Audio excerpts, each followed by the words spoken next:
अस्सलाम वालेकुम and welcome to जोर का जोर। आई होप आप लोग खैरियत से होंगे और अच्छे से अपना ख्याल रख रहे होंगे। Another day, another show and yes, Pakistan team is in action today. Pakistan versus south Africa the first ODI आज से हो गई है शुरुआत। फैसलाबाद में 17 साल बाद इंटरनेशनल क्रिकेट की वापसी and you can look at it, the thirst in the crowd. और जिस तरह क्राउड इस वक्त जो है वो इकबाल स्टेडियम फैसलाबाद में मौजूद है, मतलब दे आर लिटरली, जो हम बार बार कहते हैं ना, the 12th man for the team. जिस तरह मैच शुरू होने से पहले ही आपको जैम पैक होता हुआ स्टेडियम दिखना शुरू हो गया। दो की कैपेसिटी कम है स्टेडियम की, but yes it is literally jam pack. और बाहर भी जब वो टॉप शॉट आता है तो आपको दिखता है कि बहुत सारे लोग इंतजार कर रहे हैं अंदर आने के लिए। Right now if I talk about the situation of the match, it is the 29th over that is going on, 159 for 3 south Africa. And ये अभी हुआ है, यानी आपको ये जो 3 विकेटें गिरती हुई दिख रही हैं ये अभी ही कुछ टाइम पहले हुआ है, because they had a very good start, a very good opening stand of 98 runs. Power play में ऑलमोस्ट 60 ऑड रन्स जो हैं वो स्कोर किए थे साउथ अफ्रीका ने। एंड अब वापस आहिस्ता आहिस्ता पाकिस्तान के बॉलर्स जो हैं वो थोड़ा कुछ ग्रिप में आना शुरू हुए हैं। 1 wicket for Naseem Shah right now and 2 wickets for Saim Ayub. तो लगता है ऐसा ही है कि साइम अयूब को कहा जाए अब आप बॉलर की तरह खेलें और बॉलिंग ऑलराउंडर बन जाए। क्या आप बैटिंग ऑलराउंडर या बैटर बन के और पार्ट टाइम बॉलर बन रहे। तो खैर बात करेंगे इस मैच के हवाले से, डिटेल डिस्कशन होगी। साथ ही साथ क्या तैयारियां हैं, अगर मैं PSL 11 की बात करूं, क्या सोच रहे हैं, क्या होना है, कब होंगे उसके ऐलानात, जिसका इंतजार है कि हाँ जी कौन से वो 2 टीम्स, 2 वेन्यूज, क्या बातें हो रही हैं, सब गेस कर रहे हैं। So let's just give it an end to this guessing game. और सलमान नसीर साहब जल्दी से जो है अनाउंस करें कि क्या होना है आगे आने वाले PSL 11 में। डिस्कशन हमारी होगी। डिस्कशन के लिए हमारे साथ मौजूद है जोर का जोड़ के permanent member, senior sports journalist Hafiz Imran साहब। अस्सलाम वालेकुम Hafiz and welcome to the show. वालेकुम अस्सलाम मैडम, बहुत शुक्रिया आपका। साथ ही साथ थोड़ी देर में हमें पाकिस्तान के फॉर्मर टेस्ट क्रिकेटर आसिम कमाल साहब भी ज्वाइन इन करेंगे और उनसे भी हम आगे जो है इस मौजू पे ज़रूर डिस्कशन करेंगे। But Hafeez, starting from you, सबसे पहले तो the playing 11 that we have played today, सबसे पहले तो are you satisfied with that? Playing 11 हम स्क्रीन पे लोगों को दिखा देते हैं एंड देन फर्दर ऑन जो है हम उसके हवाले से जो है वो डिस्कस करेंगे। पाकिस्तान टीम की बात कर ले तो यस, फ़खर जमान, बाबर आजम, फ़खर जमान, साइम अयूब, बाबर आजम, मोहम्मद रिजवान, सलमान अली आगा, हुसैन तलत एंट्री मारते हैं, Hasan Nawaz, Mohammad Nawaz, Shaheen Shah Afridi, Naseem Shah and Abrar Ahmed. So this is the 11। Hafeez साहब, सैटिस्फाइड विद इट? देखिए, एक प्लेयर ऑफ द सीरीज़ हुए हैं चंद दिन पहले फ़हीम अशरफ, और वो वनडे स्क्वाड का भी हिस्सा हैं। बिल्कुल। तो अगर एक खिलाड़ी इतनी अच्छी कारकर्दगी का मुजाहरा कर रहा है और वो वाइट बॉल में आपके एक ऑलराउंडर की हैसियत से खेलता है, तो क्यों नहीं उसको उसके बाद अगला मैच मिलता। जब वो आज वनडे टीम पाकिस्तान की मैदान में उतरी है तो किस बुनियाद पर आ गए हैं हुसैन तलत? ख़राब कारकर्दगी की बुनियाद पर उनको आपने एशिया कप में जिस खेल का उन्होंने मुजाहिरा किया, T20 स्क्वाड से ड्रॉप किया और उनको शामिल किया वनडे स्क्वाड में जी। और आज जब वो मैदान में उतरी है पाकिस्तान की टीम, तो एक ऐसा खिलाड़ी जो नाकाम रहा T20 फॉर्मेट में UAE में, पाकिस्तान में जब क्रिकेट होती है तो एक ऐसा खिलाड़ी जो बहुत कामयाब रहा पाकिस्तान में 3 T20 मैचेस में, और वो स्क्वाड का भी हिस्सा है और उसका भी किरदार वही माना जाता है जो कि हुसैन तलत का है।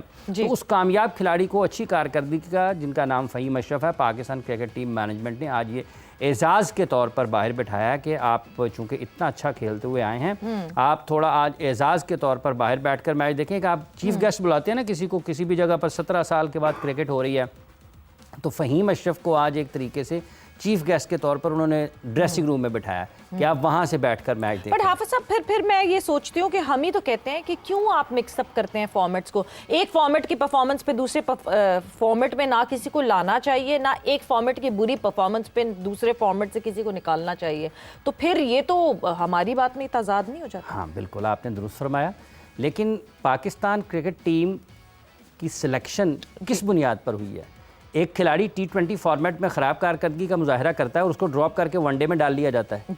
ये आकिब जावेद साहब ने और उनके दोस्तों ने डाला है ना हुसैन तलत को। एक खिलाड़ी आपके सामने अच्छा खेलता हुआ आ रहा है, ठीक है, और उसने लाहौर से फैसलाबाद जाते हुए थक जाना है, कि वो प्लेयर ऑफ द सीरीज हुआ है, विकेटें ले रहा है, ठीक है, क्या वो 4 ओवर या 10 ओवर ज़्यादा बेहतर कर सकता है या हुसैन तलत उससे ज़्यादा मौसर गेंदबाजी कर सकते हैं? क्या हुसैन तलत की ज़्यादा बेहतर, जब दो खिलाड़ियों को आप आमने सामने खड़ा कर लें, दोनों को, और दोनों के बारे में आप जो क्रिकेट के माहिरीन हैं उनसे पूछें कि आपके ख्याल में दोनों से कौन बेहतर है दोनों फॉर्मेट्स में, T20 में भी और ओडीआई में भी इस वक्त, ठीक है, तो लोगों का ख्याल जाएगा यार इसकी करंट फॉर्म भी बेहतर है, वाइट बॉल खेलते हुए आ रहा है, काफ़ी देर से पाकिस्तान के लिए क्रिकेट खेल रहा है, अभी इसने आउट किए हैं, निचले नंबरों पर वो बेहतर बैटिंग भी कर सकता है, तो फिर उसी को जाना चाहिए ना।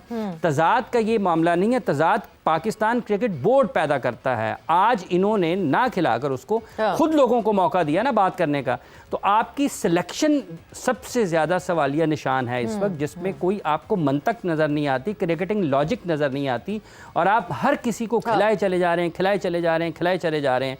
आप मिडिल ऑर्डर देखें, सलमान अली आगा, मोहम्मद रिजवान, अगर यहाँ तक आप इसके बाद अगर किसी के ऊपर बात आ गई ना तो फिर बड़ा मुश्किल हो जाएगा पाकिस्तान के लिए किसी भी जगह पर, इवन फैसलाबाद में भी, और इसके अलावा भी। अगर आज इस टीम को देखते हैं ना, हसन नवाज भी अभी नाकाम होते हुए आए ना T20 फॉर्मेट से, स्टेबिलिटी नहीं थी, नहीं ना, तो उस फिर तो वो भी ड्रॉप हो जाएं। तो ये सिलेक्शन करना प्लेयर्स की, उनकी सलाहियत को देखकर, ये पाकिस्तान क्रिकेट बोर्ड की सिलेक्शन कमेटी का काम है। अगर उनमें ये कंसिस्टेंसी ऑफ सिलेक्शन और स्टेबिलिटी ऑफ प्लेइंग 11 और क्लैरिटी ऑफ प्लेइंग 11, वाकई एक सवालिया निशान तो है कि क्यों, क्या वजह दिख रही है, कौन सा कॉम्बिनेशन ऐसा सेट हो रहा है, और कौन सा कॉम्बिनेशन हुसैन तलत के आने से सेट हो जाएगा मगर फ़हीम अशरफ के टीम में आने से नहीं होगा। दो के लाइक टू लाइक रिप्लेसमेंट्स हैं दोनों अगर बात करें, मगर एक परफॉर्मर है और दूसरे परफॉर्मर नहीं है। बात की बिल्कुल सही है। आसिम कमाल साहब ने हमें ज्वाइन इन किया। आसिम साहब, सबसे पहले तो अस्सलाम वालेकुम and welcome to the show. वालेकुम अस्सलाम रहमतुल्लाह, बहुत शुक्रिया तो मैं इनवाइट करने का। हाफिज साहब क्या हाल है आपके? अल्हम्दुलिल्लाह, बहुत अरसे बाद आपकी आवाज़ सुनाई दी भैया।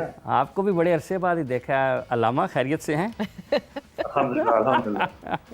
सो आसिम साहब, डिस्कशन हमारी प्लेइंग 11 से शुरू हुई कि हम ऑन पर्पस पुश करके चेंजेस क्यों करते हैं, जब हमें कहीं ना कहीं एक स्टेबिलिटी दिखती है और हमें ये दिखता है कि हाँ जी, एक प्लेयर जो कि अच्छी प्लेइंग फॉर्म में है उसको बेंच पे बिठा के उसकी वो प्लेइंग फॉर्म का हम फ़ायदा नहीं उठाते और हम अलग से किसी और को फिर लाके जो है वो शामिल कर लेते हैं 11 में। सबसे पहले तो प्लेइंग 11 के हवाले से आपका क्या ख्याल है, एंड देन हम इस मैच पे फर्दर ऑन बात करेंगे जो इस वक्त जारी है। देखिए सवेरा, ये आज का इशू नहीं है, ये तो प्रीवियस का काफ़ी अरसे से ये सेटबैक चला आ रहा है, जिसकी वजह से पाकिस्तान क्रिकेट को इतना नुकसान हुआ है। क्योंकि इनको खुद, क्योंकि जब एक पॉलिटिकल उस चीज़ पे जो है जो अपनी वो करेंगे ना सिलेक्शन, तो ये इश्यूज आते हैं।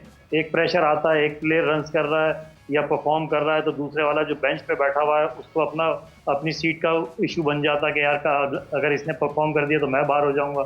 इसकी जिंदा मिसाल मैं आपको देता हूँ, जो अभी लास्ट मैच में T20 में लेफ्ट आर्म सलमान मिर्जा को खिलाया जी, तो शाहीन अफरीदी बेंच पे थे। इनको भी कहीं ना कहीं कुछ ना कुछ जो है अपने दिल में ये चीज़ आई होगी कि यार ये परफॉर्म करेगा तो मेरी कहीं जगह ना खाली हो जाए। तो ये सारी चीज़ें होती हैं जिसकी वजह से ये स्टेबिलिटी का जो है इश्यूज जो आते हैं कि ये प्रॉपर पाकिस्तान टीम में आज से नहीं है, काफ़ी अरसे से चले आ रहे हैं। तो आपको देखें, जब इस तरह की सीरीज होती है, जब आप होम सीरीज खेलते हैं तो आप ठीक है, नए लड़के ज़रूर ट्राई करते हैं, लेकिन आप अपनी बेंच स्ट्रेंथ को मजबूत करते हैं। कल को जब आप अपने वेन्यूज से आप आगे जाएंगे और मजीद साउथ अफ्रीका, ऑस्ट्रेलिया, न्यूजीलैंड के यहाँ खेलते हैं, तो आपकी कम से कम बेंच स्ट्रेंथ तो ऐसी होनी चाहिए कि जो इतनी कैपेबल हो कि अगर कोई आपका मेजर स्टार कोई अनफिट होता है या परफॉर्मेंस उसकी नहीं होती तो आप उसको रिप्लेसमेंट के तौर पे तो आप उसको ज्वाइन कर सकते हैं। यहाँ पे ये बेंच स्ट्रेंथ को बनने ही नहीं दिया जाता, क्योंकि हमारे स्टार्स को सबसे ज़्यादा इशूज जो है ना पैदा हो जाते हैं कि यार अगर ये खड़ा हो गया तो मेरा क्या बनेगा। तो ये इश्यूज आज के नहीं, ये बहुत पुराने हैं। हाफिज साहब भी आपको सारी डिटेल बताएंगे। मैं प्लेयर्स को ब्लेम नहीं करूंगी इस बात पे, इसलिए क्योंकि ये इनसिक्योरिटी गलत है क्या। हमारे यहाँ तो रोटेशन के नाम पे जिस तरह एक प्लेयर इंजर्ड होके भी बाहर जाता है और उसकी जगह कोई और प्लेयर आके अगर परफॉर्म कर देता है तो वो जो बेचारा इंजर्ड होता है उसको भूल जाते हैं सब। यही तो इशू, यही तो सिस्टम के फ्लॉज हैं जिनको पुर करना है आपको, कि आप इतनी इनको सिक्योर करें अपने प्लेयर्स को कि यार आपको जब सिलेक्शन दी है। और सबसे मजे की बात मैं आपको बताऊं, जो सेंट्रल कॉन्ट्रैक्ट में होते हैं वो टीम में नहीं होते। ठीक है, बाहर से बुला के प्लेयर्स को खिलाया जा रहा है। सेंट्रल कॉन्ट्रैक्ट जिनको दिए हैं उनको तो बुलाओ। शादाब खान को सेंट्रल कॉन्ट्रैक्ट दिया हुआ 2 साल से वो टीम में क्या स्क्रीन पे ही नजर नहीं आते। तो ये सारी चीजें हैं ना, देखिए मैंने आपको जहां बोला ना, जहां से पॉलिटिकल इश्यूज आते हैं, ये चीजें होती हैं, तो फिर आप फिर प्रेशर पे टीम बनाते हो, फिर आप खुल के कोई स्टांस नहीं ले सकते। आपको सिस्टम को अपना बहुत स्ट्रांग करना पड़ेगा और बहुत मेजर स्टेप, बोल्ड स्टेप लेने पड़ेंगे। आप ये छोड़ेंगे कौन क्या है कौन क्या है, क्रिकेट से बड़ा कोई स्टार नहीं है। आप परफॉर्म करोगे तो आप स्टार हो, जब परफॉर्मेंस नहीं है तो आप किस चीज की स्टार ही आपकी क्या कोई। आज देखें ना कितने स्टार आपके प्रीवियस जो हैं आए, परफॉर्मेंस दी, आज उनको कौन नाम लेता, कोई नहीं लेता। वो उस वक्त होता है जब किसी मैच में कोई ऐसा रिकॉर्ड बनता है तो आपको अपने प्रीवियस स्टार याद आते हैं, अदरवाइज तो कोई भी नहीं। जो कहते हैं ना, वो जो इन है वो जिन है। बिल्कुल। जो बाहर है वो बिन है, डस्टबिन से ज्यादा उसकी कोई वैल्यू नहीं है। तो कहने का मकसद ये है कि हम किसी प्लेयर को क्रिटिसाइज नहीं कर रहे, हम अपने सिस्टम को क्रिटिसाइज कर रहे हैं कि सिस्टम में जितने फ्लॉज हैं उनको पूरा करें। और ये काम प्लेयर्स का नहीं है, मैनेजमेंट का और क्रिकेट बोर्ड का है, क्योंकि हर चीज के जो एंगल और डिसएंगल जो है वो क्रिकेट बोर्ड अपनी ओन करता है। लेकिन जहां प्लेयर्स पे बात, हाँ सॉरी, मैं कथा कलामी की माजरत आसिम, मगर फिर तो ये कि जब हम स्टेबिलिटी की बात कर रहे हैं तो फिर मैं जब पिछला ओडीआई उठा के देखती हूँ जो पाकिस्तान ने खेला था, that was in West Indies versus West Indies, उसमें तो हम हुसैन तलत और फहीम अशरफ की वेटेज पे बात कर रहे हैं कि करंट फॉर्म में फहीम अशरफ हमें करंट फॉर्म में अच्छे दिख रहे हैं। हुसैन तलत जो है वो कुछ ज्यादा जोड़ नहीं सके थे उस सीरीज में, दो के सेकेंड ओडीआई में उन्होंने कुछ रन जरूर जोड़े थे, बट इतनी कोई उनकी अच्छी परफॉर्मेंस नहीं थी।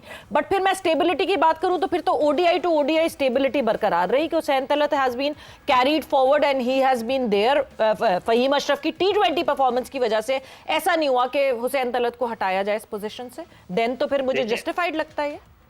नहीं देखें, सबसे बड़ी चीज ये है कि आपके मैनेजमेंट का माइंड क्लियर होना चाहिए, सिलेक्शन कमेटी का कि माइंड की क्लियरिटी पता होनी चाहिए, क्रिकेट बोर्ड की कि किस एंगल से किस प्लेयर को कहां पे एडजस्ट करना है। इनको आज तक इसी चीज का पता नहीं लगा।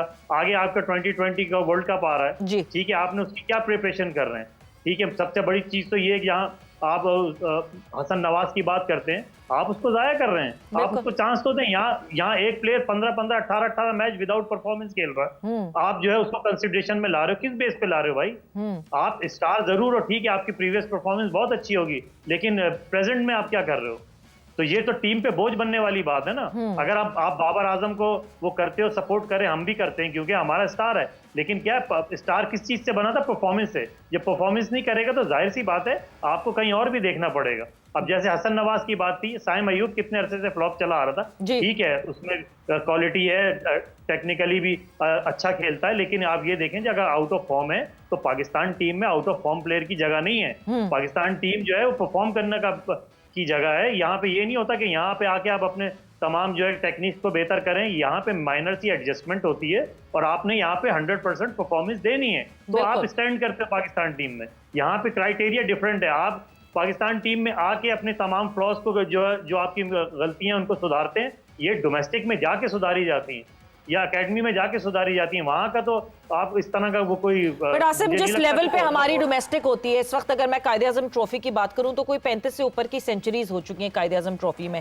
कायदे आजम ट्रॉफी देख के ऐसा लगता है कि पता नहीं कौन ब्रैडमैन खेल रहे हैं हमारे यहाँ डोमेस्टिक में, जो सेंचुरी पे सेंचुरियां लग रही हैं। तो फिर डोमेस्टिक से ही नहीं लड़के तैयार होकर आ रहे ना, तो फिर यही एक प्लेटफॉर्म बन जाता है जहां वो जिस तरह रिजवान कहते हैं कि किसी दिन सीखेंगे तो किसी दिन जीतेंगे।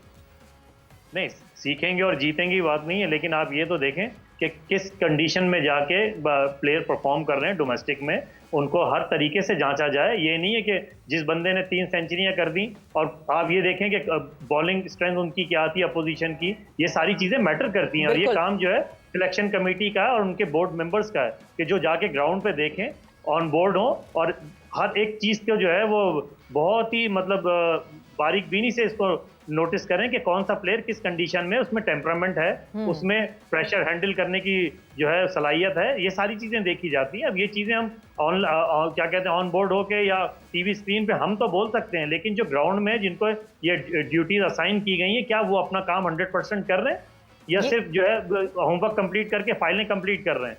तो ये चीजें उस वक्त आती हैं। ये बहुत बड़ा सवाल है हाफिज साहब। सिलेक्टर्स दिख रहे हैं कहीं मैदान में? आप मतलब बहुत, आप कमेंट्री तो बहुत शौक से ज़ौक से सुन रहे हैं जो कायदे आज़म ट्रॉफी की हो रही है, सिलेक्टर्स भी दिख रहे हैं?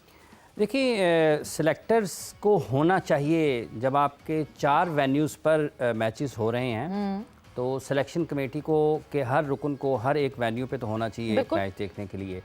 आप किसी भी खिलाड़ी को जो पाकिस्तान टीम की तरफ से खेलें, क्योंकि काफ़ी सारे खिलाड़ी पाकिस्तान के जो पाकिस्तान टीम का हिस्सा हैं वो मुख्तलिफ़ टीमों की नुमाइंदगी करते हुए कायद-ए-आज़म ट्रॉफ़ी का हिस्सा हैं, शामिल हैं। और कुछ यकीनी तौर पर नए खिलाड़ी भी होंगे और वो भी सेलेक्टर्स को, जब आप ग्राउंड में बैठकर मैच देखते हैं और आप टेलीविज़न पर मैच देखते हैं और जब आपके पास स्टैट्स की एक रिपोर्ट आती है मैच की, तो वो सबसे जो लोएस्ट लेवल पे है, वो जब आपके पास सामने स्टैट्स आते हैं वो है।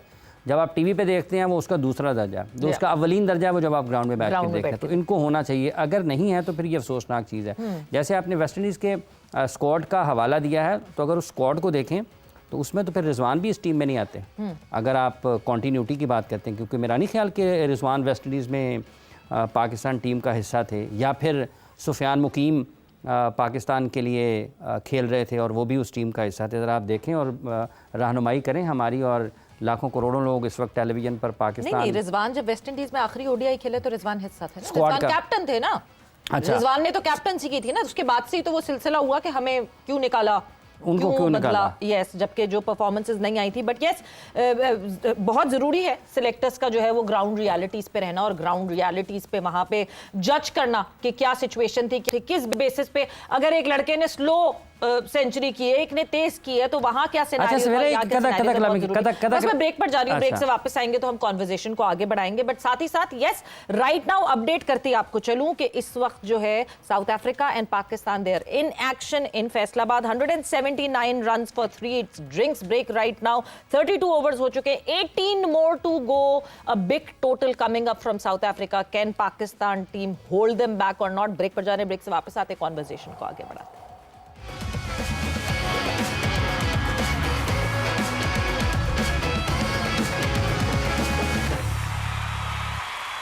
एंड वेलकम बैक टू जोर का जोड़। डिस्कशन हमारी हो रही है ऑब्वियसली जो इस वक्त करंटली मैच जारी है। It is Pakistan versus south Africa, the first ODI, और फैसलाबाद में ये मुकाबला हो रहा है। इस वक्त 36th ओवर जारी है, 199 फॉर 4 साउथ अफ्रीका। आसिम, एक चीज़ ठीक है, हम बात कर रहे हैं कि कंसिस्टेंसी नहीं है प्लेइंग 11 में, कोई थॉट प्रोसेस आपको नहीं दिखता। आप स्क्वाड में कब तब्दीली करते हैं, आप के चेयरमैन जो है वो एक प्लेयर के लिए वाउच करते हैं, उनके लिए स्पेशली ट्वीट करते हैं, अगली ही सीरीज में आपको दिखता है कि उसको जो डोमेस्टिक में भेज दिया जाता है कि नहीं जी उसने बहुत सारी चीज़ें सही करनी है। ये सारे मसले तो हैं, मगर एक सबसे इंपॉर्टेंट चीज़, जिस अप्रोच से इस वक्त साउथ अफ्रीका खेल रही है, खुद को अप्लाई कर रही है, आपको लगता है कि हमारे बैटर्स खुद को इस तरह इस अप्रोच से अप्लाई कर सकेंगे? देखें, ये तो फॉर्मेट ऐसा है और ये जिस जगह ये खेल रहे हैं वो पाकिस्तान टीम है। यहाँ पे अगर आपकी एडजस्टमेंट आपको नहीं करनी आती तो आपकी टीम में जगह बनती नहीं है और आपको खेलना भी नहीं चाहिए, क्योंकि देखें उनकी अनएक्सपीरियंस टीम है, इतनी एक्सपीरियंस नहीं है। कुछ लड़के हैं 2-3 और जिसके अलावा सब नए लड़के उन्होंने ट्राई किए। तो वो जिस तरह से विकेट चल रहा है, स्लो है, लो है और टर्न भी हो रहा है बॉल, अगर तो ये 275-280 रन करने में कामयाब हो जाते हैं तो ये फिर पाकिस्तान को इतना इजी नहीं होगा, क्योंकि इनके लिए भी एक्सपीरियंस बैटिंग लाइन की ज़रूरत है। जैसे अब बाबर है, अब यहाँ पे हमें जो इश्यूज आते हैं ना, सबसे मेजर चीज़ जिसके पीछे वो जो कहते हैं ना ट्रक की बत्ती के पीछे लगाया, तो ये हमें स्ट्राइक रेट के पीछे जो लगा के इन्होंने छोड़ा है ना, वहाँ से पाकिस्तानी क्रिकेट खत्म हो गई है।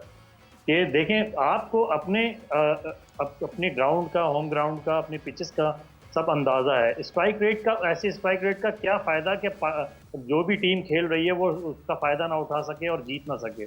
तो स्ट्राइक रेट उस वक्त मैटर करते हैं जिस वक्त आपको कंडीशन ऐसी सूटेबल होती हैं, ट्रू विकेट्स होती हैं, बैटिंग ट्रैक्स होते हैं जहाँ पे आप स्ट्रोक अप्लाई कर सकते हैं। जहाँ लो और स्लो टर्न और बाउंस होगा तो वहाँ पे आपको तो बैटिंग के लिए आपको विकेट पे स्टे करना पड़ेगा, अच्छे रन्स करने के लिए आपको टाइम लेना पड़ेगा। तो इन चीज़ों को सीखने की, समझने की ज़रूरत है। और ज़्यादातर जो हम हर तरफ से शोर देखते हैं, जो मीडिया पे भी, सोशल मीडिया पे भी आती हैं चीज़ें, और जो मैनेजमेंट भी कह रही होती है कि स्ट्राइक रेट, तो कम से कम भाई आप अपनी स्किल्स को, अपनी एबिलिटीज़ को जो है ना वो ना छोड़ें, उस पर रहें। अपनी जो आपके जिस तरीके से पाकिस्तान क्रिकेट हमेशा से उसका रिवाइवल हुआ और जिस तरह से उसको सक्सेस मिली है, उस पैटर्न को ना छोड़ें। जहां जरूरत है वहां पे आप स्ट्राइक रेट के लिए चलें, आप जा सकते हैं, अदरवाइज तो आपको जब कता कलामी की माजरत, अनदर विकेट डाउन और 5वीं विकेट जो है यहाँ पे गिरी। अबरार टेक्स दिस विकेट और शुक्र हमारे जो है स्पिनर्स अब दिख रहे हैं, दो के यस थोड़ा सा डिसीव वो जरूर कर रहे थे साउथ अफ्रीकन बैटर्स को, मगर साउथ अफ्रीकन बैटर्स बहुत अच्छी तरीके से बैटिंग कर रहे थे। So it is 202 for 5 and Abrar takes this wicket और बाबर आजम ने आई बिलीव के जो है वो कैच किया है। So yes 5 wickets down Asim, but जो जिस तरह के हालात दिख रहे हैं अब मुझे लग रहा है कि शायद रोकने में कामयाब हो सकते हैं। It is 37th over almost जो है वो अभी इस वक्त जारी है। 202 सबसे पहले तो आप एक्सपेक्ट क्या करते हैं कि कितना टोटल और पुट अप कर पाएगी साउथ अफ्रीका? मेरे हिसाब से तो जो ग्राउंड की और जो पिच की जो कंडीशंस हैं, मेरे ख्याल उस हिसाब से तो 260-270 रन जो है ना बहुत है जी, जो आप जिस पे अच्छी फाइट कर सकते हैं। लेकिन जो जिस कंडीशन में साउथ अफ्रीका आ गया था, अगर तो यहाँ एक्सपीरियंस प्लेयर इनके खेलते तो ये लाजमी जो है ना 285-300 के करीब जाते। लेकिन अभी भी कुछ कह नहीं सकते क्योंकि लास्ट बॉल तक जब तक ना हो जाए, क्योंकि कोई भी एक अच्छी पार्टनरशिप लगती है, 40-50 रन की भी पार्टनरशिप लगी तो 275 रन तो हो जाते हैं, और 275-270 रन इस विकेट पे बहुत अच्छा टोटल होगा। बिल्कुल। हाफिज साहब, coming back to that discussion again, obviously हम चेंजेस की बात कर रहे हैं, हम अप्लाई करने की बात कर रहे हैं कि आप क्या आपका थॉट प्रोसेस है, क्या माइंडसेट है, वो नहीं दिखता सामने। But right now right here सबसे पहले ही सवाल से सवाल वो शुरू होता है। बहुत सारे लोगों का ये मानना था कि टॉस करके आपने टॉस जीत के आपने फैसला ही गलत किया, आपको ये फैसला नहीं करना चाहिए था। द काइंड ऑफ कंडीशन वहाँ पे थी, उसका फ़ायदा उठाना चाहिए था। देखिए, ये डिपेंड करता है कि सरफेस आपको क्या ऑफ़र करता है, आपकी हिकमत अमली क्या है। पाकिस्तान तो T20 क्रिकेट में भी टॉस जीतता है तो पहले बॉलिंग के लिए चला जाता है, चेस की तरफ जाता है। अभी जैसे आसिम साहब बेंच स्ट्रेंथ की बात कर रहे थे, तो ये चीज़ें उसी से जुड़ी हुई हैं। असल मसला एक इसके साथ ये भी है, हमारी स्ट्रेंथ ही नहीं है। जब हमारी स्ट्रेंथ बनेगी तो हम बेंच स्ट्रेंथ की तरफ जाएंगे। और स्ट्रेंथ क्यों नहीं बनती? स्ट्रेंथ इसलिए नहीं बनती कि आपका प्रोसेस ही नहीं है, आपका कोई स्ट्रक्चर ही नहीं है जिसके तहत आपने खिलाड़ियों को टीम में लेके आना है। अभी आपने वेस्ट इंडीज़ की टीम का हवाला दिया था, कितने खिलाड़ी उस स्क्वाड का हिस्सा नहीं है जो स्क्वाड का इसमें नहीं है। तो कंसिस्टेंसी आपके पास नहीं है, और जब आप हर दिन एक नया फैसला करते हैं तो खिलाड़ियों के जहन में शकूक व शुबहात रहते हैं। वो बिल्कुल क्लैरिटी के साथ कोई भी आगे नहीं जा पाता। और कोई भी कप्तान इस वक्त में अगर शाहीन आफरीदी कप्तान बने ना, और अगर उनकी मौजूदगी में भी फैसले बेंच ने करने हैं, कोचिंग स्टाफ ने करने हैं, ठीक है, उनका एक इनपुट होता है, उनकी एक चीज़ होती है। लेकिन अगर आप किसी को कप्तान बनाना चाहते हैं और उसके ऊपर फैसले थोपना चाहते हैं तो टीम आपकी कभी भी नहीं बननी, जो मर्जी कर लें। मतलब इस टीम में अगर शाहीन किसी लड़के को ये वो देते हैं, तसल्ली देते हैं कि नहीं जी तुम बस अपना बेस्ट गेम दो, इधर तुम फेल होते हो या नहीं तुम यहीं रहोगे, वो लड़का ट्रस्ट नहीं कर पाएगा शाहीन पे। मोहम्मद आमिर की गुफ्तगू सुनी है आपने? उसने क्या कहा? उसको किसने कायल किया T20 वर्ल्ड कप खेलने के लिए? Exactly. शाहीन ने किया ना जी। तो शाहीन कप्तान नहीं थे, मोहम्मद आमिर वर्ल्ड कप खेल रहे थे, तो कैसे होगा? अभी आसिम साहब आपके साथ हैं, इनकी सारी ज़िंदगी खेल के मैदानों में गुजरी है। जो कामयाब कप्तान हैं और क्रिकेट में जो कप्तान है, जो हमारा स्ट्रक्चर है, जिस तरीके से हम खेलते हैं, देखिए कप्तान को अपनी 11 बनानी चाहिए, कप्तान को अपनी 11 बनानी चाहिए और उसको सिलेक्शन कमेटी को दे देनी चाहिए, ठीक है, कि जनाब मेरी ये 11 है। अब बाकी 4 खिलाड़ियों के ऊपर आप बैठकर बात करें कि किस तरीके से आप समझते हैं कि कौन से 4 खिलाड़ियों को 5 खिलाड़ियों को होना चाहिए। प्लेइंग 11 में ये 11 हैं पहले मैच की, बाकी 4 खिलाड़ियों के ऊपर बातचीत कर लें। अगर किसी कप्तान को इतनी अथॉरिटी नहीं मिलती, और उसको कप्तान बनाने से पहले आप ये सोच लें, ये जांच लें, ये देख लें कि क्या वाकयातन ये मेरिट के ऊपर बात करता है, ऑनेस्टी के साथ बात करता है, इसका विजन इतना है कि ये किसी खिलाड़ी के ऊपर इन्हिसार और एतमाद कर रहा है तो वो डिलीवर कर सकता है। यहाँ पर तो ऐसे ऐसे खिलाड़ियों को कप्तानों ने मैच विनर कहा है जो किसी भी टूर्नामेंट के फाइनल में बॉल भी नहीं करते। तो वो काहे का मैच विनर है जो आपके किसी भी अभी हाल ही में एशिया कप का फाइनल हुआ है ना, तो मोहम्मद नवाज को तो मैच विनर कहा गया, तो उसने तो एक बॉल भी नहीं की। हाँ, तो फिर वही वाली बात आ गई ना कि आपको एटलीस्ट कैप्टन की एबिलिटी तो पता चले कि ये कैप्टन क्यों बना है, instead of spoon feeding that captain. आपको लगता है आसिम ये एक सही तौर तरीका है कि हाँ जी कैप्टन प्लेइंग 11 बना दे और ये रिवर्स सिनेरियो चल सके और सिलेक्शन कमेटी को बताया जाए कि ये तो this is my definite my first priority 11, और इसके अलावा जो आपने 4 लोग और एडअप करने हैं वो देख लें कि हम उन कॉम्बिनेशंस में खिला सकें। Is this the right way to go? देखिए डेफिनेटली होता आया है, पास्ट में भी अगर आप देखें स्ट्रॉन्ग कप्तान आए हैं जिन्होंने अपने स्ट्रॉन्ग डिसीजन लिए हैं, ब्रेव डिसीजन लिए हैं, जिसकी वजह से पाकिस्तान क्रिकेट जो है कहाँ से कहाँ पहुंची हुई थी और नंबर 1 टीम भी रही। तो अगर आप डमी कप्तान बनाएंगे, हर सीरीज में, हर दूसरी सीरीज में नया कप्तान होगा, तो टीम ने क्या एस्टेब्लिश करना है या उस कप्तान ने क्या करना है? उसको ये पता है कि यार मैं अभी शॉर्ट टर्म के लिए आया हूँ, आगे मैं होऊंगा नहीं होऊंगा, बस कप्तानी का लेवल मुझ पे लग गया। हमारे यहाँ पता है जो स्टैंडर्ड जो सेट हो गए ना, वो ये है कि मैं एक दफा कप्तान बन जाऊं, मैं एक दफा टेस्ट टीम का कप्तान बन जाऊं, या मैं बस रैंकिंग में एक दफा आके ऊपर आ जाऊंगा, सारी जिंदगी मुझे कोई बाहर नहीं करता। तो इस फ्रेम ऑफ माइंड से निकलना पड़ेगा। जब आप पाकिस्तान को के लिए सर्विसेज दे रहे हो, पाकिस्तान प्राइड है, ठीक है ना, आप पाकिस्तान से हो, पाकिस्तान आपसे नहीं है, ठीक है ना। तो ये सारी चीज़ों को बहुत सेंसिबली और बहुत ही अच्छे तरीके से टैकल करना पड़ेगा कि आप अपना फ्रेम ऑफ माइंड जो है वो अच्छा सेट करो और एक स्ट्रॉन्ग डिसीजन लो। रिजवान, मैं खुल के बात इसलिए भी करना भी चाह रहा हूँ, नहीं भी कर सकता, कि ये कि अब रिजवान को हटाने की क्या वजूहत हैं। हाँ। हाफिज साहब भी बहुत अच्छी तरह जानते हैं, आप भी जानती हैं। नहीं, क्या वजूहत है आसिफ साहब, खुल के बात करें, मैं बिल्कुल हम सुनना चाहते हैं। मैं आपको सही बताऊं, देखें बहुत सारी चीजें होती हैं जो चलो मेजर इशू हैं वो तो हैं, लेकिन जो क्रिकेटिंग इश्यूज हैं उस पर अगर मैं बात करूंगा तो वो मेरे लिए ज्यादा बेहतर है कि रिजवान, क्योंकि टोटली टीम जिस तरह से वो चाह रहे थे उनको टीम वो नहीं दी जा रही, जिसकी वजह से वो जो है उनको जो है वो स्टेप डाउन करना पड़ा। परफॉर्मेंसेस सही थी आसिफ साहब, जस्टिफाइड परफॉर्मेंसेस थी रिजवान की एज कैप्टन, एज इंडिविजुअल तो ठीक है, बट एज कैप्टन क्या उनकी जस्टिफाइड थी परफॉर्मेंसेस? मेरे हिसाब से जो इस वक्त जो क्रिकेट चल रही है उस हिसाब से रिजवान से बेहतर चॉइस कोई भी नहीं है ओडीआईज में और वनडे में से भी जैसे वो हुआ। लेकिन आप किसी को एक सिक्योर तो करो। रिजवान ने क्या टूर्नामेंट नहीं जिताए आपको अपनी कैप्टनसी में? बड़े बड़े इवेंट में आप फाइनल में भी पहुंचे हो, टूर्नामेंट भी जीते हो, लेकिन कम से कम आप सिक्योरिटी तो दो। इनसिक्योर रहेंगे तो प्लेयर ने क्या करना है? वो कहेगा सिर्फ मैं यार अपनी परफॉर्मेंस करूं, टीम जाए, जो भी होता हार जीत तो कोई मसला नहीं, मेरे अपने रन हो गए तो मैं तो खेलता रहूंगा। तो इस फ्रेम ऑफ माइंड से निकलना पड़ेगा। आप पाकिस्तान के लिए सोचो, बड़े बड़े हमारे जितने भी थिंक टैंक हैं उनको ये फैसले करने पड़ेंगे कि अब आप देखें इंडिया की वुमेन्स टीम जो है वो वर्ल्ड कप जीत गई। किस तरीके से जीती, किस बिहाफ पे जीती? कि उन्होंने एक अपना होमवर्क एक तो अच्छा किया और एक स्टैंडर्ड मेंटेन किया, सिलेक्शन मेरिट पे की। तो वो आप देख लें, उनका तो फाइनली वो सेमीफाइनल था जो ऑस्ट्रेलिया को हरा के वो आए, तो वहीं पे वर्ल्ड कप जीत गए थे। तो कहने की बात ये है कि पाकिस्तान में ये नहीं है कि चीजें नहीं है, सिस्टम नहीं है, सिस्टम है लेकिन इम्प्लीमेंटेशन की कमी है। इम्प्लीमेंटेशन कौन करेगा, किस वक्त करेगा? जिस वक्त पॉलिटिकल जो आपकी जो चीजें हैं ना वो इससे दूर हो जाएंगी क्रिकेट से और क्रिकेटिंग मैटर्स को डिस्कस किया जाएगा। आसिफ साहब, आपने शुरू में बात की थी कि प्लेयर जो है वो 11 में भी इसलिए आता है कि सेटल करना पड़ता है, किसी का प्लेयर रखना पड़ता है, किसी का पॉलिटिकल इन्फ्लुएंस की आपने बात की थी। फिर मैं कभी कभार सोचती हूँ, हम तो कहते हैं कि बहुत सारी सिमिलैरिटीज हैं हमारी सोसाइटी में, इंडियन सोसाइटी में, क्या वहाँ उस तरह के प्रेशर्स और पॉलिटिकल इन्फ्लुएंसेस नहीं होते होंगे?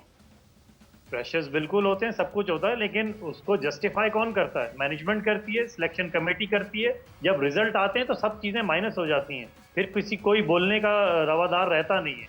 तो आपको जो सीट्स आपके हमारी मैनेजमेंट को या सिलेक्शन कमेटी को मिली है तो उनको ये चीज़ें देखनी चाहिए कि अगर परफॉर्मेंसेस अच्छी होंगी, प्लेयर परफॉर्मेंस करेंगे, टूर्नामेंट आप जीतोगे तो आप भी ज़्यादा देर तक स्टैंड करोगे और जो चीज़ें आप करना चाह रहे हो फिर आप उस पर फोकस कर सकते हो।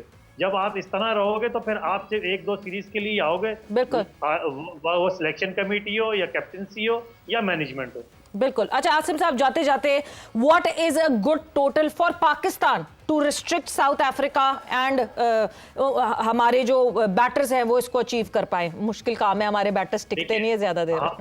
हमारे लिए सबसे बड़ी चीज ये है कि एक तो हमारी सूटेबल कंडीशंस हैं अपनी, ठीक है, लेकिन इसके लिए भी आपको पार्टनरशिप्स करनी पड़ेंगी। 250, 260 तो फिर आप लड़के और पार्टनरशिप छोटी छोटी करके बना सकते हैं, लेकिन 280 प्लस या 75 होंगे तो ये एक अच्छा टोटल होगा और इसके लिए आपको बहुत एक्स्ट्राऑर्डिनरी एफर्ट करनी पड़ेगी। बिल्कुल, एक्स्ट्राऑर्डिनरी एफर्ट की जरूरत है। हाफिज, जाते जाते, do would be in action tonight? लगता कुछ हालात ऐसे हैं, क्या आपको लगता है? कोई भी एक्शन में रहे, पाकिस्तान के क्रिकेटर्स को एक उनको ज्यादा एक्शन में रहना चाहिए। और जैसे अभी आसिम साहब ने कहा ना कि थिंक टैंक की ज़रूरत है, टैंक ज़रूर है, थिंक कोई नहीं है। हाँ। और जहाँ तक ताल्लुक पॉलिटिकल इन्वॉल्वमेंट का या प्रेशर का है, ये माजी में भी होता था। और हाँ। बिल्कुल उन्होंने ठीक कहा है कि ये मैनेजमेंट का काम है। क्या माजी में नहीं आते होंगे? बिल्कुल आते कराची होंगे। की टीम बनती थी। मैनेजमेंट को इतना स्ट्रांग होना चाहिए। वक्त खत्म हो गया हाफिज साहब, शुक्रिया। मैनेजमेंट को इतना स्ट्रांग होना चाहिए कि अपना फुट डाउन कर सके और अपना कर सके, स्टैंड ले सके। बट आसिम साहब, thanks a lot for joining in. Hafiz, बहुत बहुत शुक्रिया फॉर ज्वाइनिंग इन। वक्त यहाँ पे जोर का जोड़ का खत्म हो गया। It is 207 for 5 South Africa right now and it is the 39th over that is going on. Let's see कि क्या करते हैं। All our best wishes for team Pakistan. Savera Pasha signing off. Take care, bye bye, अल्लाह हाफिज।